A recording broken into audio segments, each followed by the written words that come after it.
Hello everybody, welcome to jurycentral.com online classes for law exams. तो आज मैं आपके साथ डिस्कस करूंगी the part 2 of the most important cases on family law. तो पार्ट 1 मैंने ऑलरेडी डिस्कस कर लिया है, आज मैं पार्ट 2 आपके साथ डिस्कस करने वाली हूँ। अगर मैं इन केसेस की बात करूँ तो ये बहुत ही इंपॉर्टेंट केसेस है from the point of view of your LLM entrance examination as well as judiciary examination. अगर आप दूसरे भी कोई लॉ कॉम्पिटिटिव एग्जामिनेशन के लिए प्रिपेयर कर रहे हैं तब भी ये बहुत इंपॉर्टेंट है, तो आप वीडियो को एंड तक देखिए। तो चलिए स्टार्ट करते हैं। तो सबसे पहला जो केस है वो है ओजस्वा Pathak versus Union of India.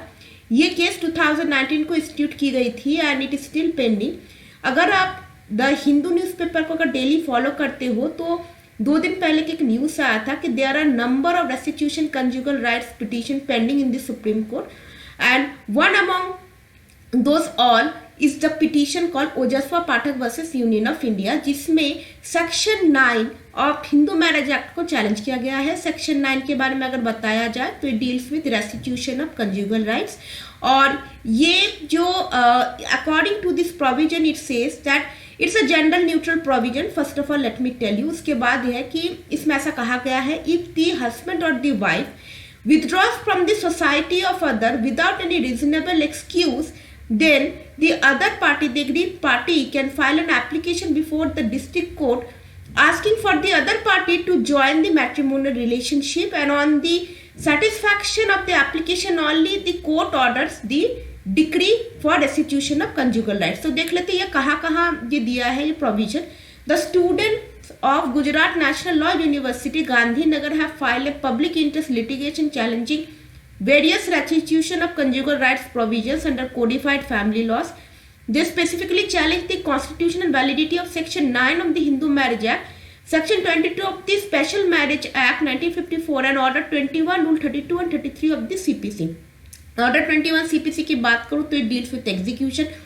32 और 33 एक तरीके से एग्जीक्यूशन प्रोसीडिंग्स है in relation to the decree for restitution of conjugal rights, जिसमें अगर कोर्ट ने अगर किसी एक पार्टी को अगर ये ऑर्डर दिया है to join the matrimonial relationship of the other party and if he refuses to do so और if he fails to do so, so in that case उस आदमी की प्रॉपर्टी भी जब्त हो सकती है अकॉर्डिंग टू द प्रोविजन। तो इसलिए इस बेसिस पे इसे चैलेंज किया गया है। The students argue that this legislative package allowing restitution of conjugal rights is inherently violative of the right to equality and like provisions. Section 9 of the Hindu Marriage Act 1995 states that if a spouse, it's actually 1955 or not 1995, states that if a spouse withdraws from the society of the other without a reasonable excuse, the district court may decree the restitution. In this context, return to a restoration of the marital rights of the appellant spouse. Section 22 of the Special Marriage Act also provides the same, but is applicable to persons marrying under the Special Marriage Act 1954 Order 21 Rule 32 CPC provides for the enforcement of a decree for restitution passed by a district high court। तो मैंने ये आपको already बता दिया है इस provision के बारे में। The petitioners argue that although the provisions are gender neutral, it places a burden on women. Further, they note the unequal power structure in Indian families on how this makes it more difficult for women to return to their husband home. It is noted that the origin of laws and restitution of conjugal rights is feudal in English law। तो ये provision तो जो था ये अंग्रेजों ने बनाया था and it is still following from the English law provision.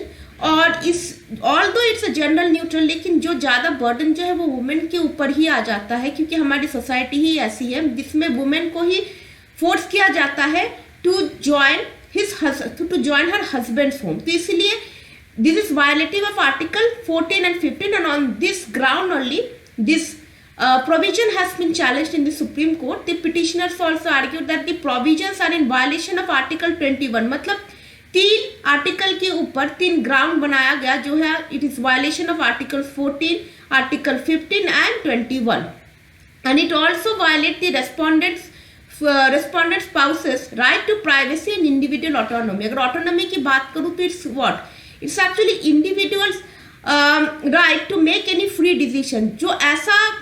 जो कोई इंडिविजुअल जो खुद से अपने फैसले ले सकता है विदाउट एनी कोएर्शन के, उसी को कहेंगे हम इंडिविजुअल ऑटोनॉमी, और it is also against the right to privacy. तो इसी ग्राउंड्स के ऊपर सेक्शन 9 को चैलेंज किया गया है। Then the next come independent thought versus Union of India and another. This is 2017 judgment. चलिए इसको शॉर्ट में समझते हैं. आप लोग एक्सेप्शन 2 जानते ही होंगे of section 375. Section 375 of IPC deals with what? Rape. और एक्सेप्शन 2 क्या कहता है कि if a man commit sexual intercourse with his wife below the age of 15 years, it actually amounts to rape. तो मतलब अगर 15 साल से अगर कम अगर उसकी वाइफ है and he commit sexual intercourse on that women, तो वो रेप माना जाता है. लेकिन आप लोगों को पता होगा क्रिमिनल अमेंडमेंट एक्ट जिसमें कंसेंट को बढ़ा के 18 years कर दिया गया है. और ये एक तरीके से this provision, this exception is actually creating an anomaly among the other various provisions which are enacted for the welfare of the women. अगर बात करें पॉक्सो एक्ट की, उसमें चाइल्ड की डेफिनेशन क्या है? जो 18 साल से कम हो. जुवेनाइल जस्टिस एक्ट में भी यही डेफिनेशन है, चाइल्ड वही है जो 18 साल से कम हो. रेप की भी बात यही कही जाती है. इसमें कहा गया है कि अगर मान लीजिए if a man commit sexual intercourse with a woman under the age of 18 years, it amounts to rape. क्योंकि इसमें अगर 18 साल से अगर वो लड़की कम है, अगर उसने अपना कंसेंट दिया भी है, फिर भी उस कंसेंट को वैलिड नहीं माना जाएगा. तो इसमें सुप्रीम कोर्ट ने क्या किया? It actually read down the provision of section exception to section 375. इसमें रीड डाउन किया गया प्रोविजन. इसका मतलब है इसे बढ़ा दिया गया. जो अर्लियर जो 15 years जो था उसे बढ़ा के इसे 18 years कर दिया गया है. और देख लेते हैं. The court noted that the exception created an unnecessary and artificial distinction between married and unmarried girls without any rational nexus to the objective of section, and held it to be arbitrary and discriminatory under Articles 14 and 15 and violative of basic human dignity guaranteed under Article 21 of the Constitution. The court also noted that the exception was contradictory to the scheme developed by the pro-child legislations, including POCSO, which being special legislations would prevail. देखिए इसमें बहुत सारे questions आते हैं इस judgment को कि whether husband would be guilty और नॉट. लेकिन अगर 18 साल से कम है तो ही वुड बी गिल्टी अगर वो सेक्सुअल इंटरकोर्स करता भी अपने वाइफ के साथ. तो और उसके साथ इसमें एक और चीज में मैरिटल रेप का भी एक उसकी लीगैलिटी के ऊपर भी कुछ बातें होनी थी, लेकिन वो हो नहीं पाई क्योंकि सुप्रीम कोर्ट ने पहले ही कह दिया था कि इस डिसीजन का किसी भी तरीके से वैलिडिटी ऑफ मैरिटल रेप को अफेक्ट नहीं करेगी, ना ही उस बारे में किसी तरीके से इसमें डिस्कशन की गई. इसमें बस एज को बढ़ा दिया गया क्योंकि वो एज जो था it was not in consonance with the other progressive legislations. Otherwise इसके बारे में ना प्राइवेसी के बारे में कुछ कहा गया, राइट टू प्राइवेसी के बारे में कहा गया, और ना ही मैरिटल रेप की वैलिडिटी के बारे में कुछ कहा गया इसमें. Then the next case is Joseph Shine versus Union of India and it has been decided in the year 2018. ये सबको पता है. The court unanimously struck down section 497 IPC. The bench produced 4 concurring opinions. इसमें सारों लोगों ने मतलब जितने भी जजेस इसमें सिटिंग जज थे, 5 जज बेंच की जजमेंट है, इसमें एडल्ट्री को स्ट्रक डाउन किया गया. लेकिन हर किसी की अलग अलग ओपिनियन रही है, लेकिन यूनानिमस डिसीजन यही रही है. Justice Dipak Mishra on behalf of justice Khanwilkar and himself, justice Nariman, justice Chandrachud, justice Malhotra. In 2007, Joseph Shine, an Indian citizen living in Italy, filed a petition in public interest under Article 32 challenging the constitutional validity of Section 497 of the Indian Penal Code 1860, which dealt with the criminal offence of adultery, and Section 198 Clause 2 CRPC, which provided that no person other than the husband of a person accused of adultery would be deemed to be aggrieved by the commission of an offence under section 497 और 498 of the IPC. तो इसमें short में समझ लेते हैं. इसमें 2 provision को challenge किया गया. एक है section 497 and section 498(2) of CRPC. तो 198(2) क्या कहते हैं? It deals with prosecution in offences regarding marriage. तो 497 में सिर्फ हस्बैंड को ही पावर है कि वो मतलब किसी पर्सन ने अगर उसकी वाइफ के ऊपर अगर एडल्ट्री कमिट की है तो उसके खिलाफ वही केस दर्ज करा सकता है, लेकिन इसमें वाइफ को कोई पावर नहीं है. So suppose if the husband is cheating, wife can not go against the women who has committed cruelty upon her husband. तो मतलब एक तरीके से ये जेंडर न्यूट्रल प्रोविजन नहीं है. And let us see again the Supreme Court struck down Section 497 of the IPC on the grounds that it violated Articles 14, 15 and 21 of the Constitution. The five-judge bench unanimously in 4 concurring judgments held that the law was archaic, arbitrary and paternalistic. मतलब एक तरीके से एक पुरुषवादी सोच है and infringed upon a woman's autonomy, dignity and privacy. Section 198 clause 2 of the CRPC, which allowed only a husband to bring a prosecution under Section 497 of the IPC, was also struck down as unconstitutional. तो एक तरीके से जो आपका जो adultery का जो provision रहा है उसे स्ट्रक डाउन कर दिया जाता है on the ground of being it unconstitutional. और ये डिसीजन इसलिए भी इंपॉर्टेंट है क्योंकि इसमें ऐसे 3 प्रीवियस सुप्रीम कोर्ट डिसीजंस को भी ओवररूल किया गया है।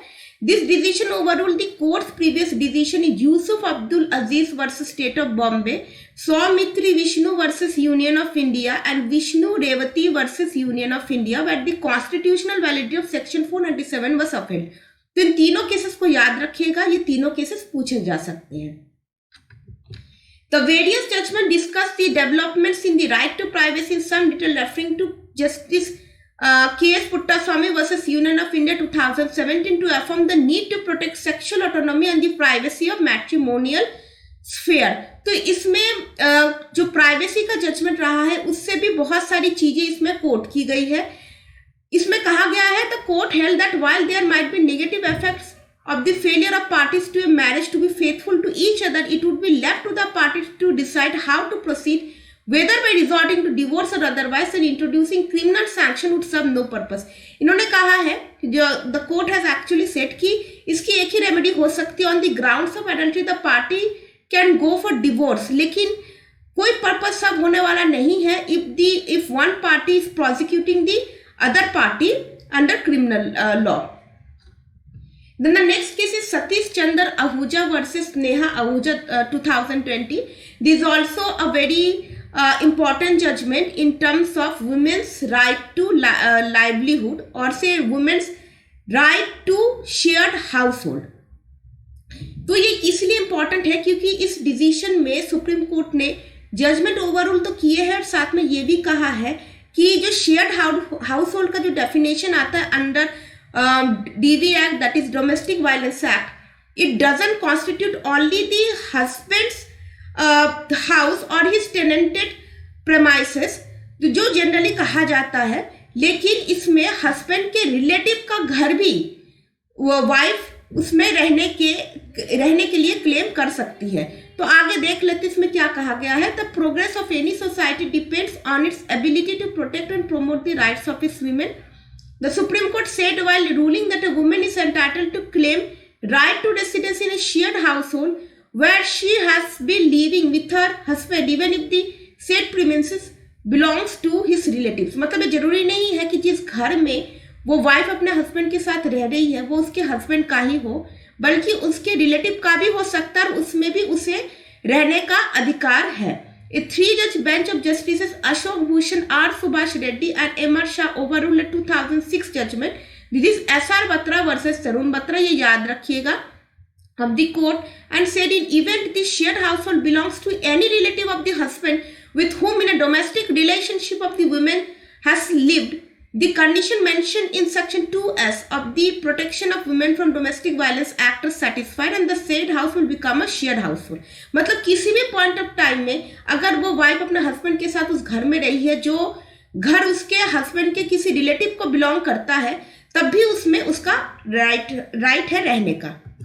The ruling came on a plea by a Delhi resident against an order of the Delhi High Court setting aside a trial court decision allowing his plea to evict his daughter-in-law from the first floor of his property in New Friends Colony। ये दिल्ली का case है। इसमें ऐसा है कि ससुर ने अपने डॉटर-इन-लॉ के अगेंस्ट ये केस डाला कि क्योंकि ये प्रॉपर्टी मेरी है, इसके हस्बैंड का कोई शेयर है नहीं, तो इसे निकाल दिया जाए, और ट्रायल कोर्ट उसे एविक्ट भी कर देती है डॉटर-इन-लॉ को। बट नेक्स्ट वो दिल्ली हाई कोर्ट भी जाती है, वो भी ट्रायल कोर्ट के फैसले को अपहेल्ड करती है। उसके बाद सुप्रीम कोर्ट जाकर उसे सेट असाइड कर देती है। In its 2006 judgment in the case of S.R. Batra versus Tarun Batra, a 2-judge bench of the court had disallowed the women involved from claiming any right to live in the said household since it belonged to mother-in-law of the respondent and didn't belong to her husband. SR Batra versus Tarun Batra में उल्टा judgement आया था। इसमें ऐसा था कि court ने कहा कि women has no right to have a shared house hold because that house actually belong to her mother in law. उसके बाद इसमें क्या कहती है ये देख लेते हैं। This judgment however said this is not the correct law. जो प्रेजेंट जो जजमेंट है वो कहती है कि एसआर बत्रा का जजमेंट सही नहीं है। क्यों?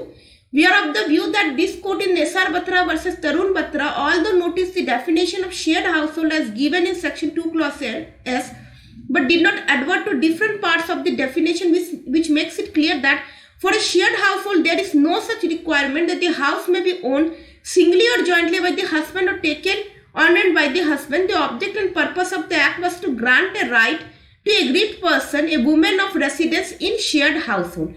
The interpretation of which is put by this court in SR Batra versus Tarun Batra if accepted shall clearly frustrate the object and purpose of the act.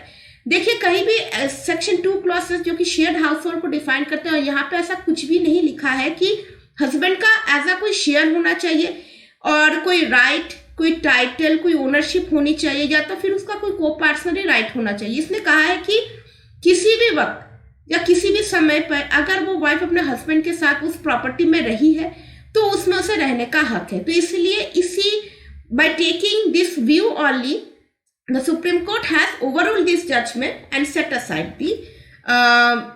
The appeal, I mean sorry not the appeal, the set aside the decision given by the Delhi high court. Satyaprakash Meena versus Alka Meena, ये 2021 का case है और ये case भी बहुत important है क्योंकि इसमें एक क्या कहते हैं एक नेसेसरी एक नीड फील की गई by the Delhi high court to bring the uniform civil code. इसमें यूनिफॉर्म सिविल कोड को लाने के लिए बात की गई बाय मतलब एक तरीके से एक एक्सप्रेस किया गया अपनी फीलिंग की नहीं, क्योंकि बहुत सारे हमारे एनोमैलीज है इन वेरियस फैमिली लॉज, तो उसी चीज को एक यूनिफॉर्म ढांचा देने के लिए प्रेजेंट सिचुएशन में यूनिफॉर्म सिविल कोड की जरूरत है। And this opinion has been expressed by Justice Pratibha M Singh. तो चलिए पढ़ लेते क्या कहा है। The need for a Uniform civil Code as envisioned under Article 44 हैज बीन reiterated from time to time by the Supreme Court. Cases like the present one repeatedly highlight the need for such a code common to all, which would enable uniform principles being applied in respect of aspects such as marriage, divorce, succession, etc. क्योंकि हमारे personal loss ज्यादा इन सब चीजों को guide करते हैं in cases such as marriage, divorce and succession, और इसके लिए कोई भी कॉमन लॉ नहीं है, इसलिए यूनिफॉर्म सिविल कोड का होना जरूरी है, ऐसा जस्टिस प्रतिभा एम सिंह का ऑब्जर्वेशन रहा है। उसके बाद देख लेते हैं the court further added the hope expressed in article 44 of the constitution that the state shall secure for its citizen uniform civil code ought not to remain a mere hope. The Supreme Court had in 1985 directed that the judgment in Miss Jordan Dingday to be placed before the Ministry of Law to take appropriate steps. However, more than 3 decades have passed since then, and it is unclear as to what steps have been taken in this regard till end. देखिए आप लोग को पता ही होगा article 44 में already we have a provision called uniform civil code, but that is given under directive principle of state policy. इससे पहले भी सुप्रीम कोर्ट की जजमेंट रही है, जैसे कि शाहबानो बेगम का केस हो गया, मिस जॉर्डन डिंगडे का केस हो गया, जिसमें ministry of law and justice को के ओपिनियन को मांगा भी गया था बाय द सुप्रीम कोर्ट, लेकिन 3 डेकेड्स हो गए, अभी तक उसके ऊपर कोई कार्रवाई नहीं हुई। अब देख लेते हैं फैक्ट्स क्या है। In the present case a couple belonging to Meena tribe had a dispute over the validity of the judgment passed by a family court rejecting the divorce decree. The husband contention is that as marriage was solemnized as per Hindu customs and rights, they will be governed by the Hindu Marriage Act 1955 regarding the divorce proceedings. तो इसको समझने के लिए चलिए पहले चलते हैं Hindu Marriage act में। हिंदू मैरिज एक्ट में एक एक्सेप्शन है that is given under section 2 clause 2, जिसमें कहा गया है कि कोई भी प्रोविजन जो हिंदू मैरिज एक्ट में दिया गया है that will not be applicable to the notified scheduled tribes. तो इसमें ऐसा था कि हस्बैंड जो था वो डिवोर्स प्रोसीडिंग के लिए एप्लीकेशन डालता है इन फैमिली कोर्ट, लेकिन वाइफ आके कहती है कि नहीं because they belong from a scheduled tribe community called Meena, तो इसीलिए हिंदू मैरिज एक्ट का प्रोविजन इसके ऊपर एप्लीकेबल नहीं है एज पर सेक्शन 2 क्लॉज 2, क्योंकि वो एक एक्सेप्शन क्रिएट करता है। तो इसी बेसिस पे जो डिवोर्स की जो एप्लीकेशन है वो खारिज हो जाती है। वो हाई कोर्ट जाके चैलेंज करता है इस ग्राउंड पे कि ऑल दो they belong from this community, लेकिन उनकी शादी जो है वो हिंदू रीति रिवाज के हिसाब से ही हुई थी, इसीलिए जो प्रोसीडिंग भी है वो हिंदू मैरिज एक्ट के अंडर होनी चाहिए। तो ये चीज मैंने आपको बता दिया। उसके बाद ये देख लेते हैं the supreme court notices the various provisions under the Parsi law. इसमें तो ये बताया गया कि हाँ, लेकिन इसमें एक बहुत अच्छी बात कही गई, therefore the court order that a copy of the present judgment to be communicated to the secretary ministry of law and justice government of India for necessary action as deemed appropriate. इन्होंने क्या किया, जो justice Pratibha Singh ने इस judgement की एक copy ministry of law and justice को भी फॉरवर्ड की और उन्हें कहा कि यूनिफॉर्म सिविल कोड पर एक कानून लाया जाए ताकि ऐसे अनॉमलीज को दोबारा ना देखना पड़े। और इस केस में ऐसा भी हुआ कि हस्बैंड के प्ली को अलाउ कर दिया गया और फैमिली कोर्ट को आदेश दिया गया कि इनके divorce proceeding Hindu Marriage act के हिसाब से ही हो। The next case is Amardeep Singh versus Harveen Kaur 2017। ये भी बहुत इंटरेस्टिंग सा केस है। जैसे आप लोगों को पता ही होगा 13B के बारे में, it talks about mutual divorce, जिसमें कंडीशन ये है कि पार्टीज को 1 साल तक मैरिज तो होना ही चाहिए, मतलब 1 साल तक उनकी शादी तो होनी चाहिए, मतलब शादी के 1 साल तो होना ही चाहिए। और उसके साथ साथ 13B जो कि फर्स्ट मोशन के बारे में कहा गया है कि 13B की एप्लीकेशन लगाने के बाद मिनिमम 6 to 18 मंथ्स तक आपको वेट करना पड़ेगा to file another application for B2। तो 13B2 में जैसे ही वो एप्लीकेशन लगाता है, जैसे ही वो कोर्ट से अलाउ हो जाती है, वो मतलब कि वो मैरिज डिसॉल्व हो जाती है। तो इसमें कोर्ट ने ऐसा कहा कि अंडर एक्सेप्शनल सर्कमस्टेंसेस जो मोशन जो 13B2 के अंडर जिसे प्रोवाइड किया गया है उसे हटाया जा सकता है in case if there is no possibility of reconciliation. तो देख लेते, तो honourable supreme court held that in case of mutual divorce a minimum cooling period of 6 months may be waived. Section 13B concerns the court jurisdiction and deals with the petition sustainability so that it cannot be abolished. Section 13B2, though is administrative and should be repealed after having examined the details and conditions in each situation where there is little possibility of reconciliation. जिसमें reconciliation होने का कोई chance है ही नहीं, शादी को dissolve किया जा सकता है without waiting for another 6 months। इसमें बहुत सारी चीजें कही गई है कि 13B2 किन किन केसेस में आप मतलब कि उसे हटाया जा सकता है। इसमें ऐसा केस था कि in this case the parties have presided apart since 2008। In 2017, the partners reached a settlement and by mutual consent applied for divorce. In the event the partners appeal to the court to suspend the 6 months span required by 13B2 of the Hindu Marriage Act on the ground that they have decided separately for the last 8 years and there is no chance of their reunion. इसमें parties जो है वो पिछले 8 साल से अलग रह रही थी, तो उन्होंने उनका ऑलरेडी सेटलमेंट भी सब कुछ हो चुका था और इसीलिए ताकि वो 6 months के पीरियड को सस्पेंड किया जाए तो उसकी अपील डाली जाती है सुप्रीम कोर्ट में, जिसे अलाउ कर दिया जाता है। उसके बाद नेक्स्ट केस है Shayara Bano versus Union of India and others 2017 का केस है, जिसमें जो इंस्टेंट ट्रिपल तलाक है उसे अनकॉन्स्टिट्यूशनल करार दिया गया था। अब देखते हैं क्या है ये case. On 22nd of August 2017 the 5-judge bench of the Supreme Court pronounced its decision in the triple talaq case, declaring that the practice was unconstitutional by a 3:2 majority। 3 जजेस की डिसीजन था कि ये जो प्रैक्टिस है ये unconstitutional है और 2 जजेस ने डिफर किया था। Shayara Bano was married to Rizwan Ahmad for 15 years. In 2016, he divorced her through instantaneous triple talaq biddat. She filed a writ petition in the Supreme Court asking it to hold 3 practices: talaq biddat, polygamy, nikah halala, unconstitutional as a violate Article 14, 15, 21 and 25 of the Constitution। तो इसका fact यह था कि कोई शायरा बानो रही है और उनका शादी जो है वो रिजवान अहमद के साथ 15 साल तक रही उसके बाद 2016 में उसे डिवोर्स दिया गया थ्रू ट्रिपल तलाक, तलाक बिद्दत भी जिसे कहा जाता है। तो उसने सुप्रीम कोर्ट में एक पिटीशन डाली to hold 3 practices of Muslim, जिसे तलाक बिद्दत, पॉलीगेमी और निकाह हलाला ऐसे 3 प्रैक्टिसेस है relating to marriage under Muslim law, कि इसे अनकॉन्स्टिट्यूशनल करार दिया जाए क्योंकि it is violative of articles 14, 15, 21 and 25. Talaq biddat is a practice which gives a man the right to divorce his wife by uttering talaq 3 times in one sitting without his wife's consent. Nikah halala is a practice where a divorced woman who wants to remarry her husband would have to marry and divorce and obtain a divorce from a second husband before she can go back to her first husband. And polygamy is a practice which allows Muslim men to have more than one wife. तो देख लेते क्या क्या है तलाक बिद्दत। आपको पता ही होगा कि जिसमें 3 बार तलाक बोलना पड़ता है इन वन सिटिंग।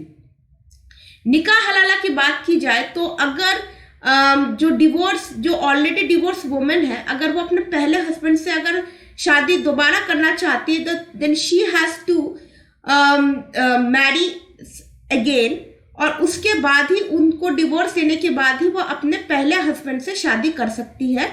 और अगर पॉलीगेमी की बात की जाए तो एक तरीके से 4 शादियों का रिवाज है, बस 4 मतलब मुस्लिम लॉ में ऐसा कहा गया है कि किसी भी मैन के पास ये राइट है कि वो बस 4 शादियां ही कर सकता है, उससे ज्यादा नहीं।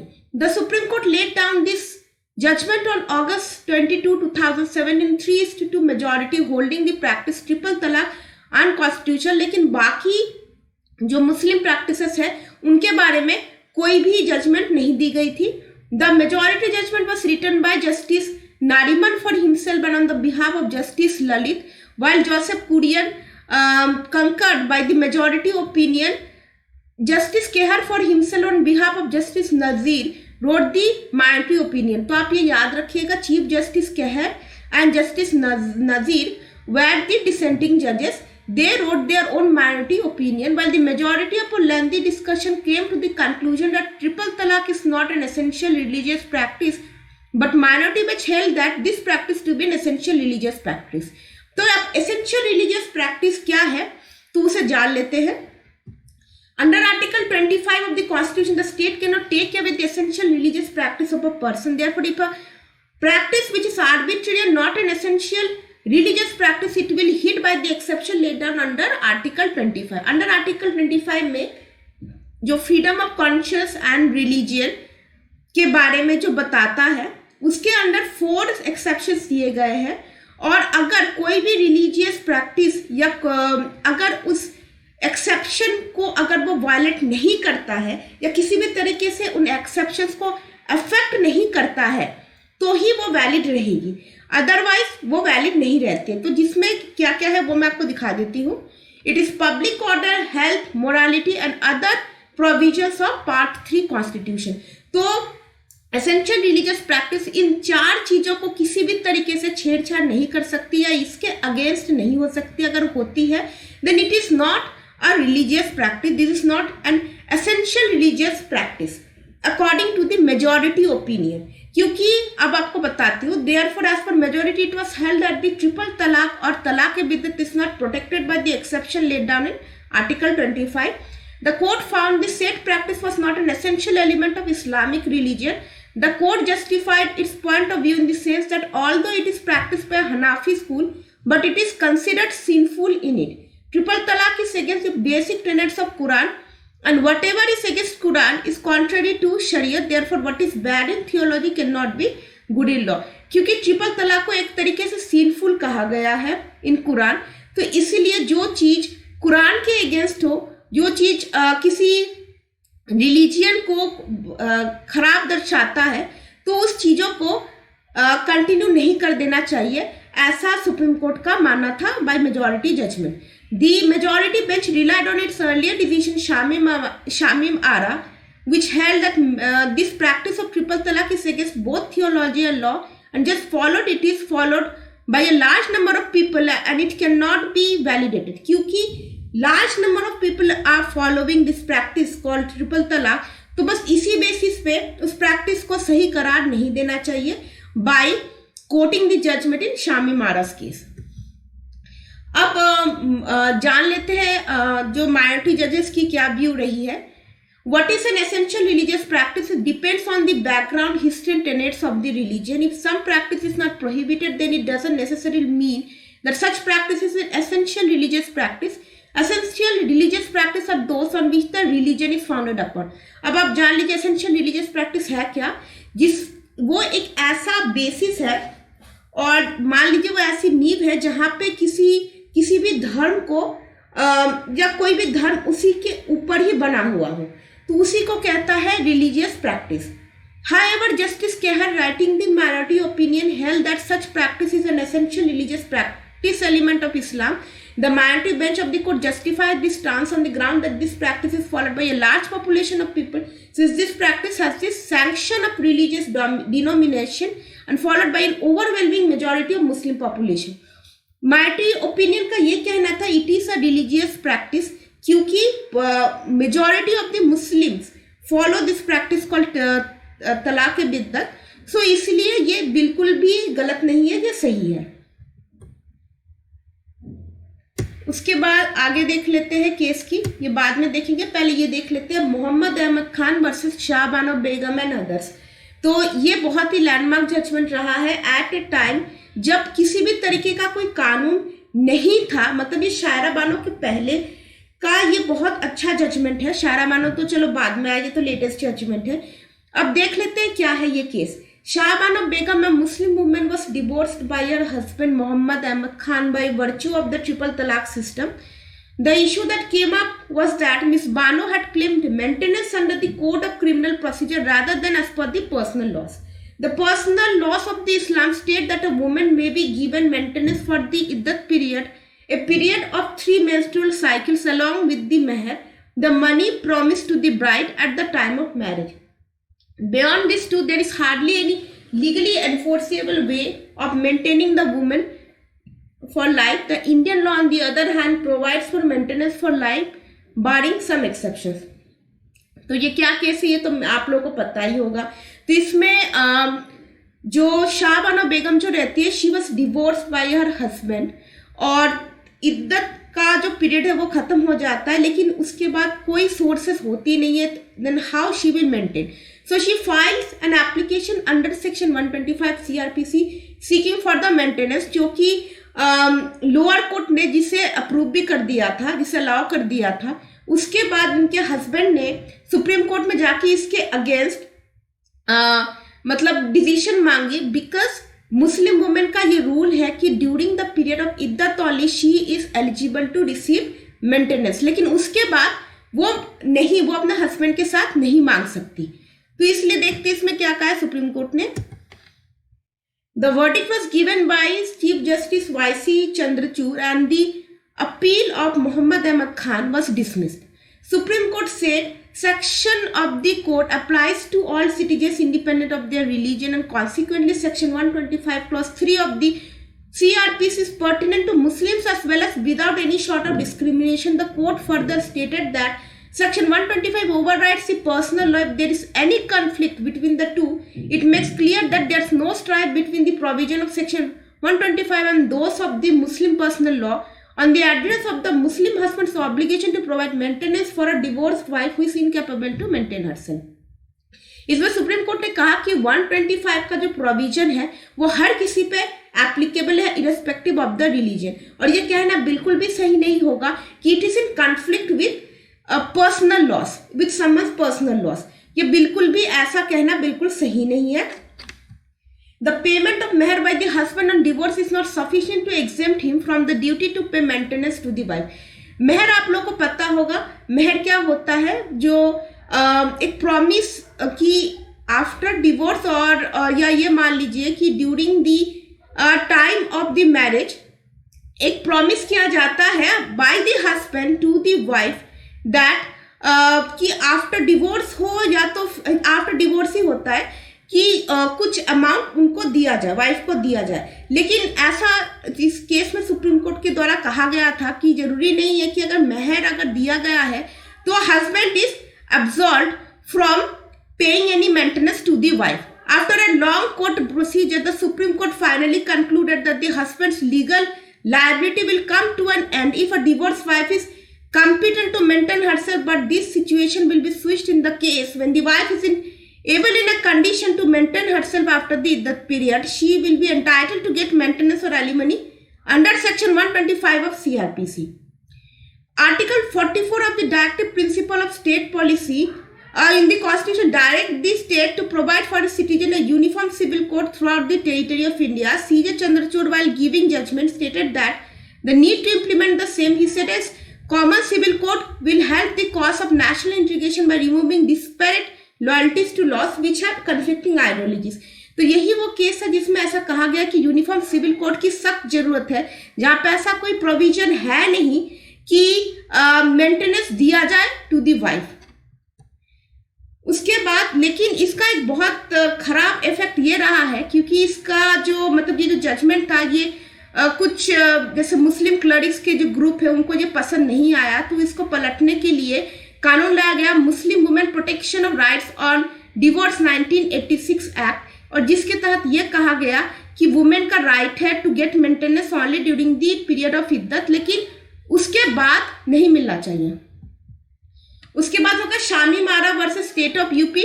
अब ये आप ये एक लाइन में जान लीजिए, इसमें कहा गया है अनकम्युनिकेटेड फॉर्म ऑफ तलाक इज नॉट तलाक। इसमें जो हस्बैंड जो था उसने अपने वाइफ को कैसे डिवोर्स दिया, बड़े अनोखे तरीके से उसे डिवोर्स दिया। He divorced her in the written statement itself. Wife ने 125 CRPC की एप्लीकेशन लगाई कोर्ट में फॉर मेंटेनेंस, और उसके हस्बैंड ने उसके बदले एक रिटन स्टेटमेंट डाला, कहा कि आई हैव ऑलरेडी डिवोर्स्ड हर, तो मैं क्यों इसे मेंटेनेंस दूं।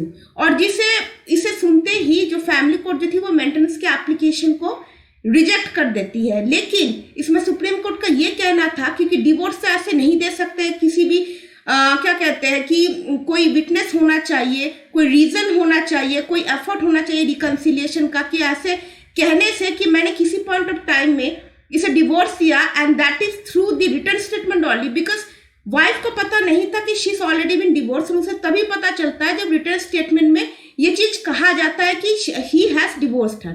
सो इन दैट केस ये डिवोर्स नहीं होता है, that's what the supreme court said. और एक हो गया ABC versus state NCT of Delhi 2015, ये भी बहुत अच्छा केस है।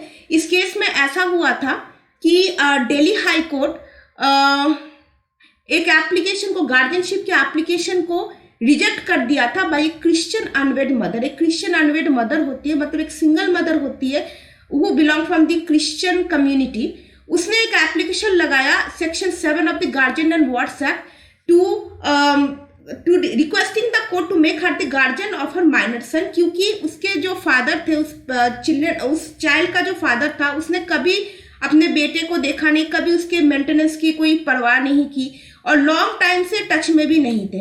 तो she made an application to the court, और सेक्शन 11 का एक प्रोविजन होता है under the guardian and wards act की नोटिस भेजनी पड़ती है, लेकिन the mother was not willing to send the notice to the father, क्योंकि उसे ऐसा पता था कि अगर फादर को पता चलता है तो may be he come and interrupt in the proceeding of the court, और वो मदर को रोक सकता है कि वो गार्जियन ना बने। तो इसलिए वो उसे नोटिस सेंड नहीं करना चाहती थी, जिसे दिल्ली हाई कोर्ट ने रिजेक्ट कर दिया।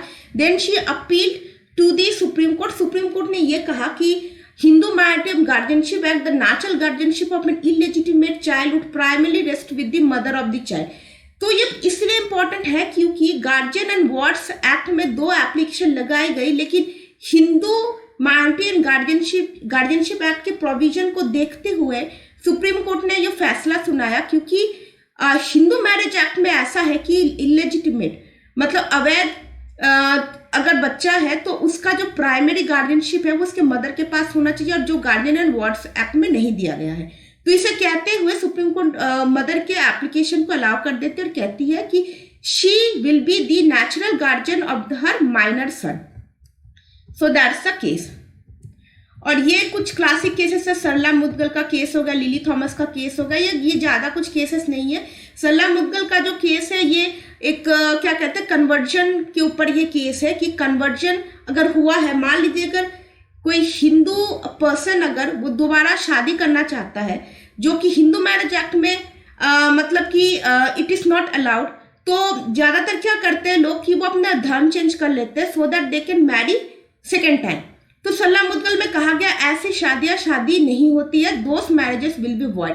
क्योंकि अगर आप हिंदू रहते हुए अगर किसी हिंदू लड़की से अगर शादी करते हो then you need to divorce her under the Hindu marriage act only, then you can marry the second time in any other religion you want। लेकिन आप so only for the purpose of marrying the second time और उसी लिए आप अपना धर्म change करते हो तो वो शादी नहीं होती है और आपको पहला जो आपकी जो वाइफ होती है उससे आपका शादी डिसॉल्व नहीं होता है, बल्कि आपको आगे जाके उससे डिवोर्स दे कि उसके बाद ही आप कन्वर्शन करके दूसरी शादी कर सकते हो।